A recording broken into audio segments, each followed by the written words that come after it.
Right. Welcome back, everyone, to the XYXX podcast. XYXX.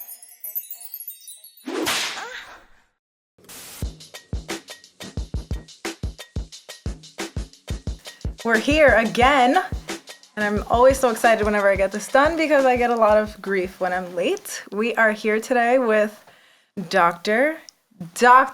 Julia Connolly. She is a pelvic floor physical therapist, and I guess for anyone that doesn't know what pelvic floor PT is, what is it? Pelvic floor therapy is a type of rehabilitation service people provide to be able to treat anything from bladder, bowel, or sexual dysfunction, pain disorders, structural disorders like prolapse. It is newer in the PT world, but has been around for a long time and is definitely growing. So I'm happy to talk about it here. I know. And you guys don't even know. You have to follow Julia. What's your PT It's page? pelvic floor play. Pelvic on floor TikTok and Instagram. play on TikTok and Instagram because her content is really good, and I have some questions in there for things that I've been curious about that you've posted about. I need the feedback because I don't really know what I'm doing on there. You're doing great. Kind of making it a passion project. Girl, and seeing what fits. I literally don't know how to do the social media thing either. It's a lot. It's very time consuming. How did you when did you realize people barely knew about this? Because you said it's fairly new. Yeah. When we were in PT school, and I think we spoke a little bit about this last time we were doing it in California, which seems so long ago. I know. But you get one lecture in PT school or OT school, because occupational therapists can do pelvic therapy as well. Really?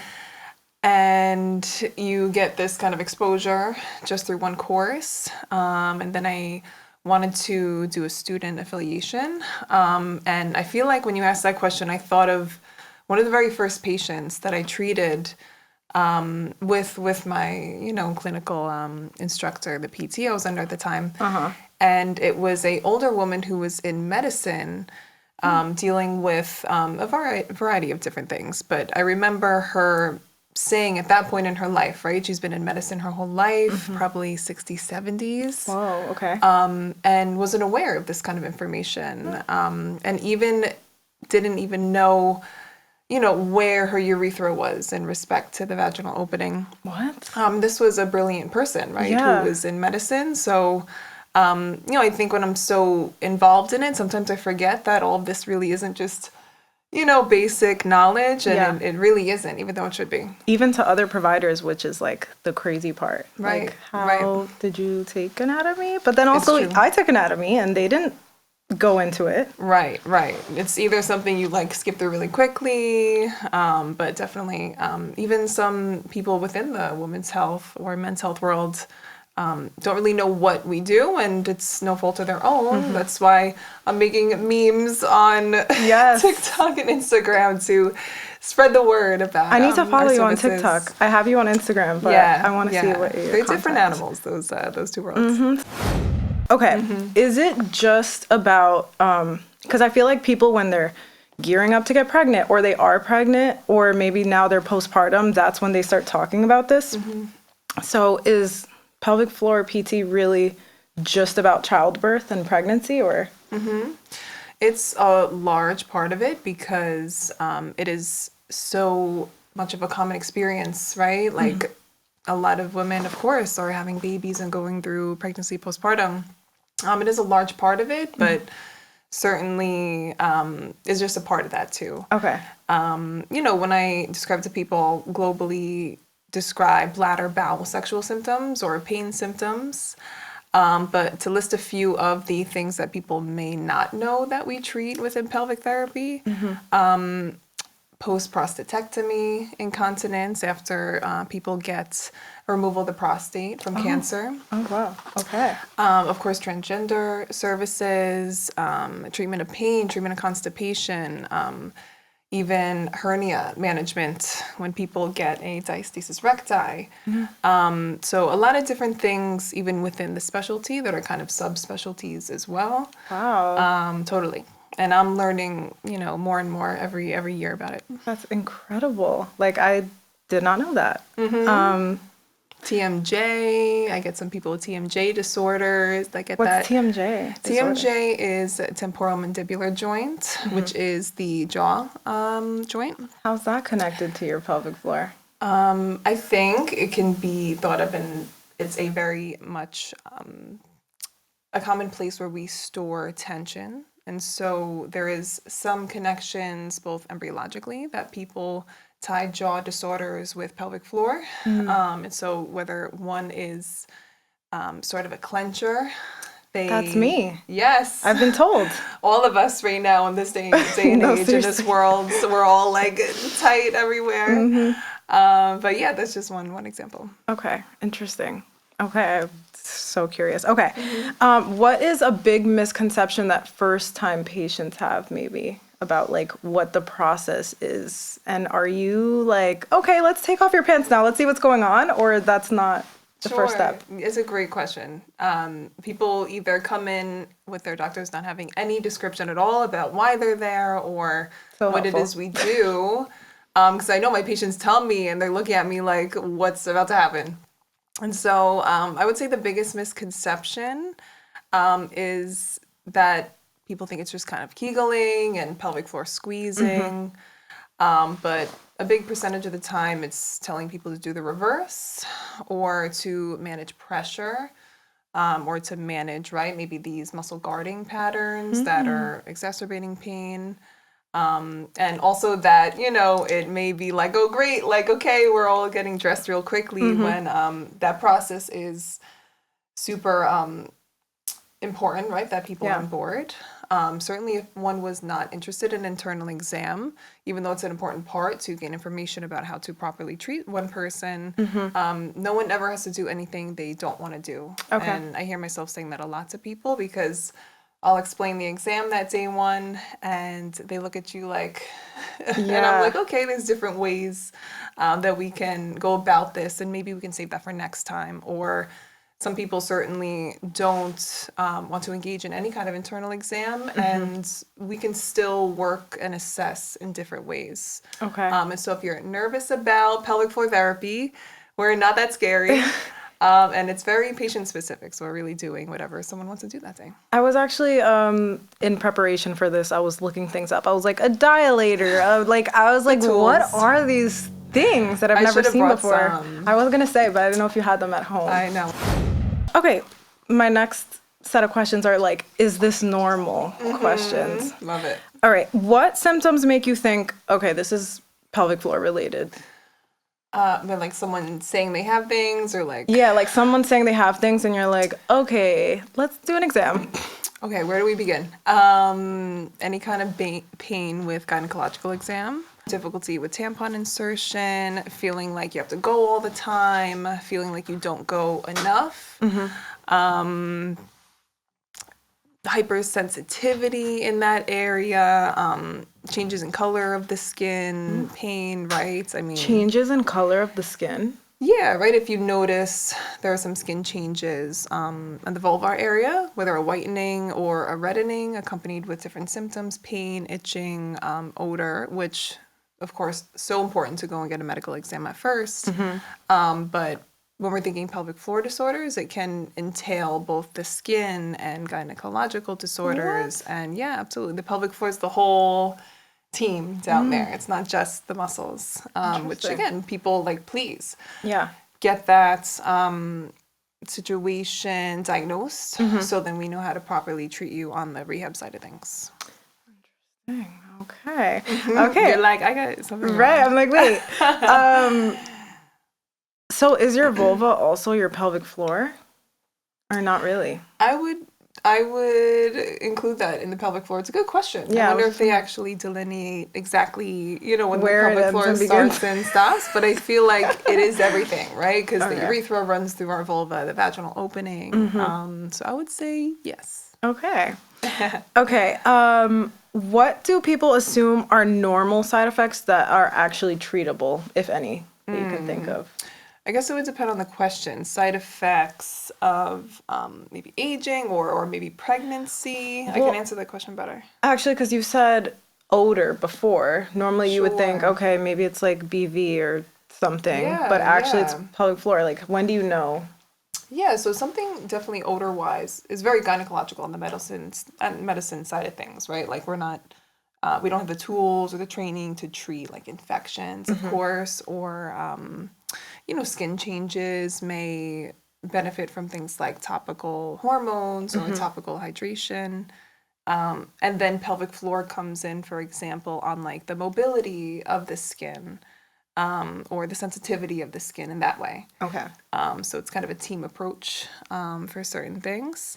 So to answer your question, like, is that normal? It would depend on the symptom, right? So for example, I feel like I could remember, whether my sister, my mother, friends, women in our life who have children and may have a leakage issue. I think the old thinking was that that is a normal thing, right? Yeah. Or, it could be common, but not normal. And so I think that symptom really stands out into my mind on what has been normalized, or Yeah.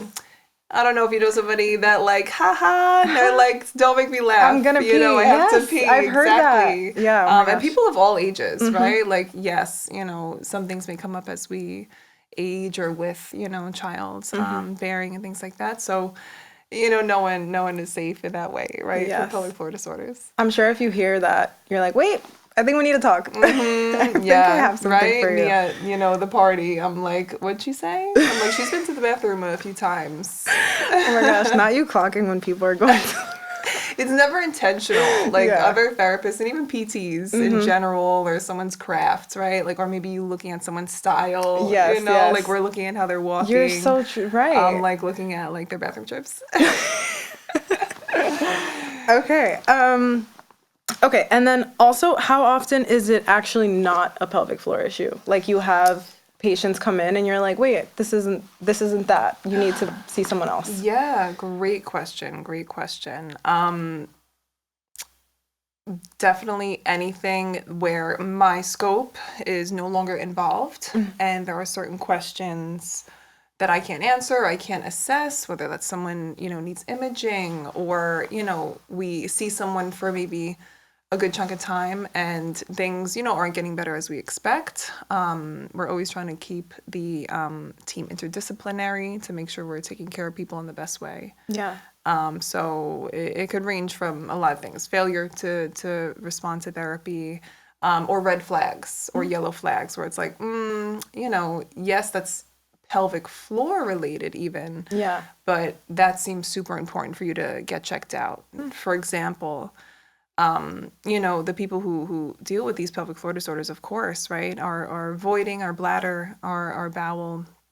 This area of our body is so consistently part of our daily lives. Yes. And so in extremes, if someone was like, I haven't gone to have a bowel movement in like 2 weeks, or if they say something like, oh, I'm trying to empty my bladder, but I can't, and it's been like 24 hours, something like that, which they're not coming in and seeing us at this point. They're going to emergency rooms. Right.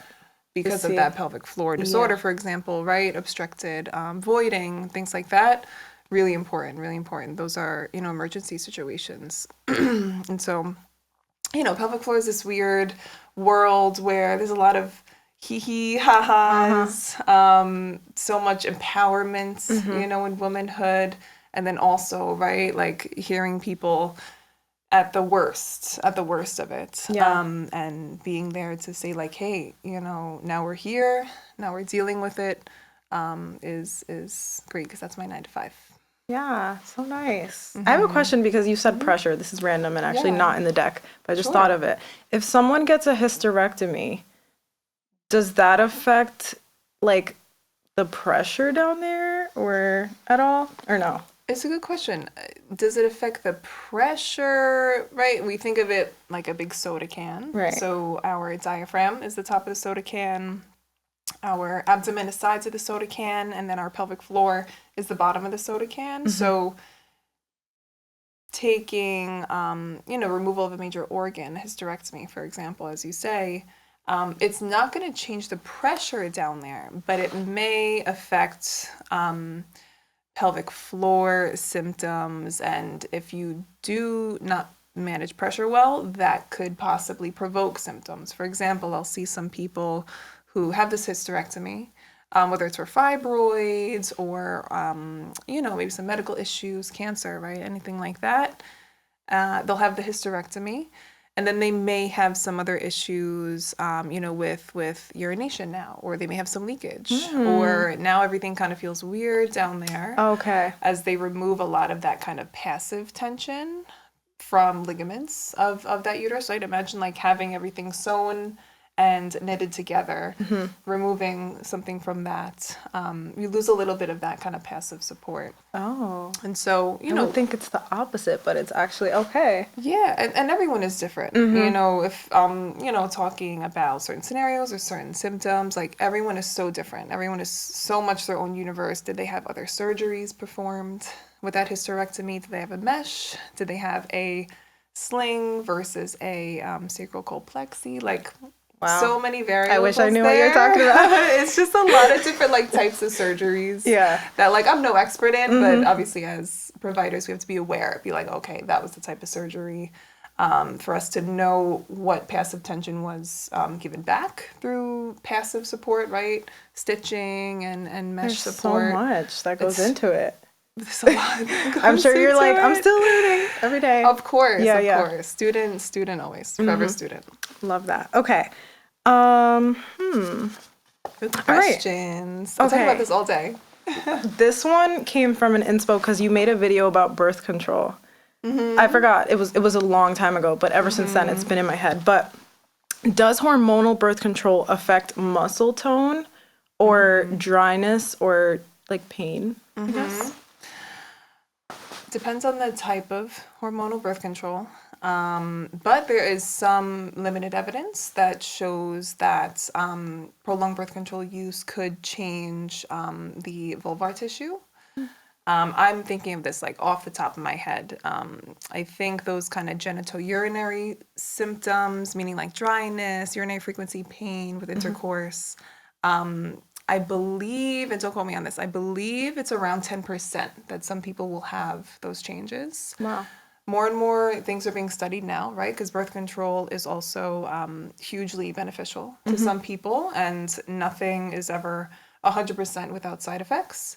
But I think now what we see a lot with women's health is that people will come in, surely, maybe with those pelvic floor symptoms or even depressive symptoms, right? Those kind of mental health challenges that come with hormonal birth control that we all know. Yes. I don't know about you. Am I crazy or is it the birth control? Or is it, yes. I don't know. Or both, yeah. Yes. So yes, there is some limited evidence there. It's a good question if it changes the muscle tone. The muscles definitely have receptors for different kind of, sex hormones, but that one I'm not sure about. Okay. But I am aware of, again, that little limited evidence of, some changes in the skin that not everybody will have. Yeah. Wow. The human body is so cool. Okay. Okay, when is lube actually medically helpful? And how do we break the stigma when it comes to that in the bedroom? Keeping it sexy. It's a great question. Lube is always great, but the question you're posing is, when is it medically necessary? I guess that would beg the question of what medical conditions are there. Okay. And so to answer that question, when would it be medically necessary? Where there are doctors who are recommending the use of lubricants with, vaginal or anal penetration. It may be sort of like we were talking about before about this delicateness of the skin or this loss of integrity of that vaginal opening that could be at risk for tearing. Even people without issues with skin quality down there could have hymenal tears. These like sex injuries exist, whether it's a dryness, of course. That would, I think, in that language, be medically necessary. But so many different people, so many different cultures. Is that comfortable with them? Is a doctor being, telling somebody to use this, but maybe culturally that's not appropriate for somebody. So a lot of different layers with that, but I'm a big fan of lube. Cool. Yes, there's so many different kinds of lubrication, right? There's water-based and there's silicone-based, all sorts of things. Yes, more lube the better, everybody. Awesome. Public service announcements. Tell them, let them know. Don't sleep on the lube. Yes, it's not scary. Yes. Nathan, I know we're at time, but can we have 5 minutes or? Okay. Thanks, Nathan. All right. Okay, let's talk about the awkward stuff. Why do people feel weird? Well, let me see. Where do I want to go here? Okay, tell me about like any funny or awkward or like sweet moments you've had with patients since you're so close to their private parts. Oh my goodness. I of course won't be, too detailed. Oh yeah. HIPAA, with anything. Of course. But so many, it's such a pleasure and honor to hold that space for people, to like take them through it in a way that hopefully I try to make one comfortable and not make it awkward and make it like this is our body, and also holding the cultural and societal and personal histories that people have with this area, to make it in a way that is comfortable and digestible for them, pun not intended, is like my goal, right? Always. But of course there's always different things. Let me see. Honestly, the first thing that I'm thinking of, I had recently started treating pediatric pelvic floor disorders. Is that a thing? I know, no, it's safe. The patients that I'm seeing, they are mostly dealing with constipation or some like congenital changes. But the thing that I thought of when you brought up that question was I was helping this patient deal with constipation. And there is a recommendation to not hold back gas.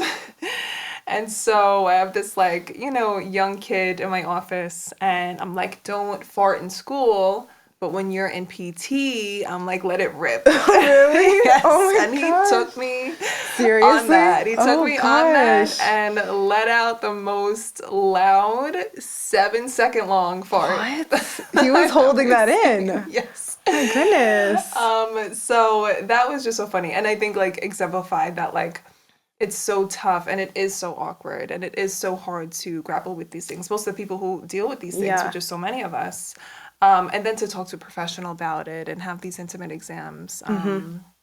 Of course, it's different with pediatrics, but that, laughter and serendipity, it's there. Yeah. And I try to actively see That's that with so my patients. awesome. Yeah. And it is hard, especially because I know also you treat men, but like as a woman, that's like, I mean, I feel like our parents or our family talk about our reproductive health since we're young, like, now you have your period, whatever. So yeah, I guess when you have issues, kind of disheartening, but it doesn't have to be. Yeah, it is tough. And that's why it's so important. And I'm so thankful that you are having me here today. I'm so happy to be back. Oh my gosh, yes. I know we did like a little phone call last time. I know. It went so well. Obviously, I adore you. But to, use this platform, both to like share all this information and make it fun and make it, healthily shared. Thank you so much. Oh my God, no, thanks for coming. I could talk to you about this all day. And every time we talk, I come up with more questions. Yeah, I think a part three is coming up. Yes. Okay. All right, let's talk bathroom habits and daily life. Is it bad to squat in like public restrooms? I see this a lot online. In our training, there is a little bit of that spoken of, but in my experience, it is recommended that when we fully void, we can fully relax and be able to, not strain and not have maybe muscle guarding that might be limiting the urethra opening. Again, it's obviously conceivably a little bit harder to fully relax pelvic floor muscles when you're in a squat. However, if someone's not having major issues, like I don't think we're going to be like messing ourselves up, but just like it's recommended to not strain for, possibly avoiding dysfunction, or to, not go just in case and at every urge. It is recommended we fully sit comfortably on the toilet. Of course, men, some of them stand to go to, and they seem to be fine too. Okay, right? I was gonna say, is that a bad thing? Yeah, right. They're fine too. If one was having some bladder issues, I may make that recommendation a little bit more strongly. Okay. If someone has, for example, a pelvic dysfunction disorder called interstitial cystitis that tends to have this caricature of like muscle guarding, I might, make that recommendation more strongly. Oh, interesting. Yes. Okay. But also put the toilet paper down. Yes. Because you're peeing all over the seat anyways. Right. And we got to clean it up. The next person's got to clean it up. I always put toilet paper. Exactly. Oop, I punched this thing. Exactly. Like squat, but then like wipe it down. Right. Come on out. I can't. That's the major message. Okay. Pushing versus holding versus timing when you're using the bathroom. Like, do we have to think about it that much? Or? You don't. That's Okay. the thing, right? People don't have to think about these reflexive things. We kind of just go throughout our life and maybe not realize that we're very constipated in high school, like I was, until we have issues. Okay. And so it's a good question. There's a couple of layers there, right? So I think it'll be easiest answered if I just kind of give normal voiding patterns and voiding windows for the bladder. So number one, like never strain. Definitely never strain. Just let it happen. That's the pushing part, and some people do kind of reflexively squeeze, and that's trained. Like that's half of my schedule right now is people who are actually contracting muscles as they're trying to have a bowel movement. And we use different things like biofeedback to see that you are actually contracting instead of relaxing on the toilet. And then the other question being holding. Clearly we spoke before about like we can't hold our urine for, a certain amount of hours. It has a muscle kind of balloon that detrusor our muscle. So we want to keep it around every 2 to 4 hours. If you are consuming more water, obviously it's going to be more frequent. Okay.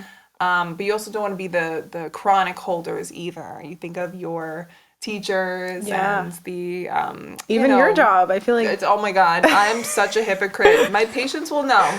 If you're watching, I'm not drinking water. oh my gosh. I'm holding my urine, like going patient to patient every day, and they're like, Julia, and I'm like, I know. Oh my goodness. Okay. Yes. Okay. Let's talk about men quickly. What are some common pelvic floor issues in men? I would say the most common diagnoses that I see are those post-prostatectomy urine incontinence patients. There's also a population that's really common in pelvic floor therapy, which is called chronic prostatitis or chronic pelvic pain syndrome, which is this chronic pain, muscle guarding, urinary issues, burning, constipation, sexual dysfunction, all characterized around this kind of elevation and tone in pelvic floor, pelvic girdle, lower abdominal wall. So I see a lot of those. I see a lot of constipation, male patients, and a sprinkle here and there of some urinary frequency or difficulty voiding. I'm seeing a lot more people being referred to PT or OT with benign prostate hyperplasia. So that growth around the urethra and it becomes difficult to empty. They may have some bladder retention, which again is so important. Get that medically treated. Yes. Right? Like we are not the miracle workers for that. We're a team, everybody. But they may have kind of that same kind of, guarding while they're voiding pattern that we could help with and generalized bladder training, bowel training if they have, some crazy constipation. So yes, I feel like our male population is even less spoken about. Yeah. You know, like I feel like we're gaining a lot of momentum in the women's health world, and still there's these male populations that also have those barriers and also need that education too. Or might have no idea. I remember when we did our audio episode, a man reached out to me and was like, I've had like a hernia since birth, and Oh, wow. I think I messaged you about it. And he was like, I didn't even know pelvic floor PT was a thing, and like, Wow. I'm gonna look into that. To even have one person, and again, we're not miracle workers, like we can really move the needle. Yeah. But to just spread that awareness, to know that they have extra help if and when they do need and when that's appropriate, that's so great. Yes. Oh my goodness. What would you say to someone afraid to start PT? And I know we didn't get into like pregnancy and postpartum and stuff because there's a whole world there. So much. But even for people that aren't at that stage. I would say, always know that you never have to do anything you don't want to do, right? Okay. Physical therapy is very different than like you need to get this medical intervention or, there's serious consequences, right? And so as PTs and OTs too, we have such a special role because we have so many different tools in a toolbox. Yeah. So, if that internal exam is the most, concerning, like biofeedback and using external pads is one thing. If someone doesn't want to do that, we can take you through a lot of coordination exercises. If weakness is an issue, exercise is a huge part of rehab for some folks. And so don't knock it till you try it. Yeah. Communicate all the things that you need and that you want, your provider to know. And know that there are a lot of different ways to get somebody better too. Awesome. Okay, I have like a few more questions off camera, but thank you, Dr. Julia Connolly, for coming on today. Thank you so much for having me. Thank you for spreading more awareness about pelvic floor PT. Yes. If any of the symptoms that we spoke about today resonates with you, then maybe you should look into that. Yeah, ask your doctor. Ask your doctor. And where can they find you? Right now I'm treating in Long Island. Okay. And you can find me on social media at Pelvic Floor Play. Pelvic Floor Play on all platforms. Thank you for watching. I'll see you guys soon. And yeah, thank you. Bye. It's a wrap. Thank you for having me. Yeah. Thank you, Nathan. The weather's